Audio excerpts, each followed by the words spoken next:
Hi friends, welcome back to my YouTube channel RK channel. Please like ಮಾಡಿ, share ಮಾಡಿ, subscribe ಮಾಡಿ ನಮ್ಮ ಚಾನಲ್ನ.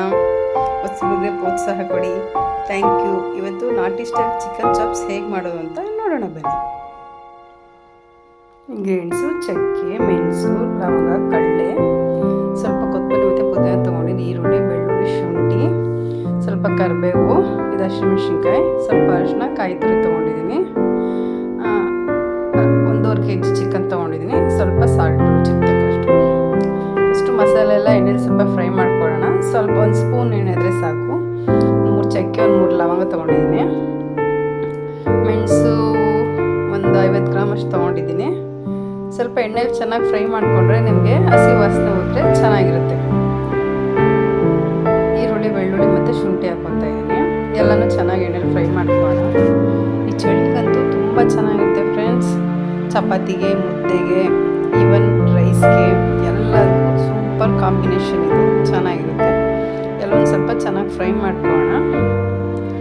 ಇವಾಗ ಕೊತ್ತಂಬರಿ ಸ್ವಲ್ಪ, ಪುದೀನ ಸ್ವಲ್ಪ ತೊಗೊತಾ ಇದ್ದೀನಿ, ಇದನ್ನು ಸ್ವಲ್ಪ ಫ್ರೈ ಮಾಡ್ಕೊಳ್ಳೋಣ. ಪುದೀನ ಕೊತ್ತಂಬರಿ ಹಾಕಿದ್ರೆ ಜಾಸ್ತಿ ಫ್ರೈ ಮಾಡಬೇಡ, ಒಂದು 2 ಮಿನಿಟ್ಸ್ ಸಾಕು. ಇವಾಗ ಇನ್ನೊಂದು ಕಡೆ ಒಗ್ಗರಣೆ ಮಾಡ್ಕೊಳ್ಳೋಣ. ಒಂದು 3 ಸ್ಪೂನ್ ಆಯಿಲ್ ತೊಗೊಂಡಿದ್ದೀನಿ, ಸ್ವಲ್ಪ ಕರಿಬೇವು ಒಂದು ಸ್ವಲ್ಪ ಚಿಟಪಟ ಅಂದಮೇಲೆ ಈರುಳ್ಳಿ ತೊಗೊಳ್ಳೋಣ. ಒಂದು ಅರ್ಧ ಈರುಳ್ಳಿ ತೊಗೊಂಡಿದ್ದೀನಿ, ದೊಡ್ಡ ಈರುಳ್ಳಿನ ಚೆನ್ನಾಗಿ ಫ್ರೈ ಮಾಡ್ಕೊಳ್ಳೋಣ. ಇವಾಗ ಹೇಗಿರು ಮಳೆಗಾಲ ಶುರುವಾಗಿದೆ, ಚಳಿ ಇರುತ್ತೆ. ಜಾಸ್ತಿ ಮೆಣಸು ಅದೆಲ್ಲ ಬಳಸಿ ಮಾಡಿದ್ರೆ ಯಾವುದೇ ಅಡುಗೆ ಆದರೂ ಚೆನ್ನಾಗಿರುತ್ತೆ, ಶೀತ ಆಗಲ್ಲ. ಜಾಸ್ತಿ ಮೆಣಸು, ಜೀರಿಗೆ ಜಾಸ್ತಿ ಬಳಸಿದಷ್ಟು ಆರೋಗ್ಯವಾಗಿರ್ಬೋದು.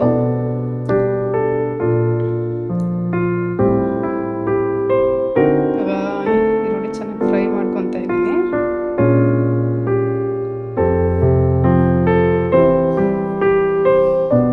ಚಿಕನ್ ಹಾಕೊಳ್ಳೋಣ. 1.5 kg ತೊಗೊಂಡಿದ್ದೀನಿ ಫ್ರೆಂಡ್ಸ್. ಚಿಕನು ಜಾಸ್ತಿ ಲೆಗ್ ಪೀಸ್ ಇದೆ ಅನ್ಕೊತ ಇದ್ರೆ, ನನ್ನ ಮಗಳಿಗೆ ಇಷ್ಟ ಅಂತ ಲೆಗ್ ಪೀಸ್ ತೊಗೊಂಬೋದಿವಿ ಎಕ್ಸ್ಟ್ರಾ. ಸ್ವಲ್ಪ ಅರಿಶಿನ ಹಾಕೋಣ. ಅರಿಶಿನ ಹಾಕ್ಕೊಂಡು ಸ್ವಲ್ಪ ಎಲ್ಲ ಒಂದ್ಸಲಿ ಮಿಕ್ಸ್ ಮಾಡ್ಕೊಳ್ಳಿ.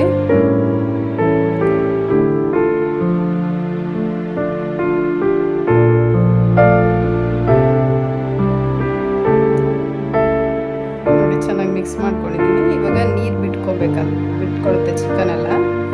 ಒಂದು 10 ನಿಮಿಷ ಲಿಡ್ ಕ್ಲೋಸ್ ಮಾಡಿ, ಸಾಲ್ಟ್ ಹಾಕ್ಬಿಟ್ಟು ಒಂದು 10 ನಿಮಿಷ ಲಿಡ್ ಕ್ಲೋಸ್ ಮಾಡಿ ಬೇಯಿಸಿದ್ರೆ ಚೆನ್ನಾಗಿ ನೀರೆಲ್ಲ ಇರುತ್ತಲ್ಲ ಚಿಕನಲ್ಲಿ, ಆ ನೀರೆಲ್ಲ ಚೆನ್ನಾಗಿ ಬಿಟ್ಕೊಳ್ಳುತ್ತೆ. ಆವಾಗ ನಿಮಗೆ ಬೇಗ ಗ್ರೇವಿ ರೆಡಿ ಆಗುತ್ತೆ. ಇನ್ನೊಂದ್ಸಲಿ ಸಾಲ್ಟ್ ಹಾಕಿದ್ಮೇಲೆ ತಿರುಗಿಸ್ಕೊತಾ ಇದ್ದೀನಿ.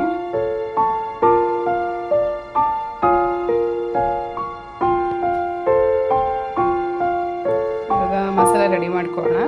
ಕಾಯಿ ತುರಿ ತೊಗೊಂಡಿದ್ದೀನಿ, ಒಂದು ಅರ್ಧ ಕಾಯಿ ಉಳ್ಳು ತೊಗೊಂಡಿದ್ದೀನಿ, ಸ್ವಲ್ಪ ಕಡಲೆ, ಇವಾಗ ಹುರಿದಿರುವಂಥದ್ದು ಮೆಣಸು ಅದೆಲ್ಲ ಹುರ್ಕೊಂಡಿದ್ವಲ್ಲ, ಅದು ತಣ್ಣಗಾಗಿದೆ ಕಂಪ್ಲೀಟಾಗಿ. ಇವಾಗ ಇದಕ್ಕೆ ಸೇರಿಸ್ಕೊತಾ ಇದ್ದೀನಿ. ಇವಾಗ ಇದನ್ನು ಮಿಕ್ಸಲ್ಲಿ ಗ್ರೈಂಡ್ ಮಾಡ್ಕೊಳ್ಳೋಣ.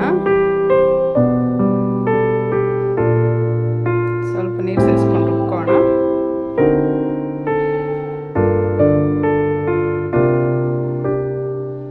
ಮಸಾಲೆ ರೆಡಿಯಾಗಿದೆ. ಚಿಕನ್ ನೀರೆಲ್ಲ ಬಿಟ್ಕೊಂಡಿದೆ, ಇನ್ನೊಂದು ಸ್ವಲ್ಪ ಚೆನ್ನಾಗಿ ಫ್ರೈ ಆಗಬೇಕಿದೆ.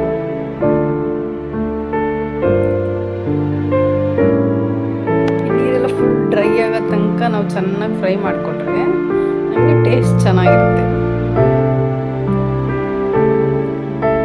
ನೋಡಿ, ನೀರೆಲ್ಲ ಚೆನ್ನಾಗಿ ಡ್ರೈ ಆಗಿದೆ, ಆಲ್ಮೋಸ್ಟು ಎಣ್ಣೆ ಬಿಟ್ಕೊತಾ ಇದೆ. ಇವಾಗ ಮಸಾಲೆ ಹಾಕೋಣ.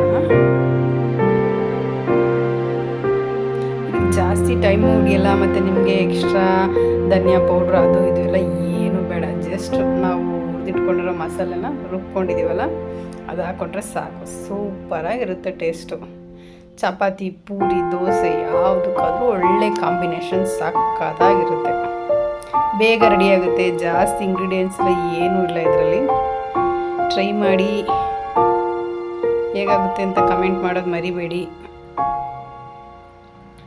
ನೀರು ನಿಮಗೆ ಯಾವ ಥರ ಕನ್ಸಿಸ್ಟೆನ್ಸಿ ಬೇಕು ನೋಡ್ಕೊಂಡು ಅಡ್ಜಸ್ಟ್ ಮಾಡ್ಕೊಳ್ಳಿ. ಈ ಚಪಾತಿ ದೋಸೆಗೆಲ್ಲಾದ್ರೆ ಸ್ವಲ್ಪ ಗಟ್ಟಿ ತಿಕ್ಕಾಗಿರಲಿ. ನೀವು ರೈಸ್ಗಂದ್ರೆ ಇನ್ನೊಂದು ಸ್ವಲ್ಪ ನೀರು ಆ್ಯಡ್ ಮಾಡ್ಕೋಬೋದು. ನಾನಿವತ್ತು ಬಿರಿಯಾನಿಗೆ ಮಾಡ್ಕೊಂಡಿರೋದು ಇದು ಸೈಡ್ ಡಿಶ್ ಥರ, ಅದಕ್ಕೆ ಜಾಸ್ತಿ ನೀರು ಹಾಕ್ಕೊತಾ ಇಲ್ಲ, ಗಟ್ಟಿಗೆ ಮಾಡ್ಕೊತಾ ಇದ್ದೀನಿ.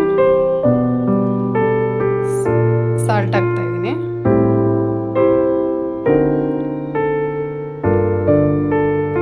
ಕ್ಲೋಸ್ ಮಾಡಿ 2 ವಿಜಿಲ್ ಬಂದರೆ ಸಾಕು. ಯಾಕಂದರೆ ನೀರೆಲ್ಲ ಚೆನ್ನಾಗಿ ಹೋಗೋ ತನಕ ಉಟ್ಕೊಂಡಿದ್ದೀವಲ್ಲ. ವಾವ್, ನೋಡಿ ಫ್ರೆಂಡ್ಸ್, ರೆಡಿ ಆಯಿತು ಚಿಕನ್ ಚಾಪ್ಸ್ ನಾಟಿ ಸ್ಟೈಲು. ಎಷ್ಟು ಗಮ್ಮಂತಿದೆ ನೋಡಿ.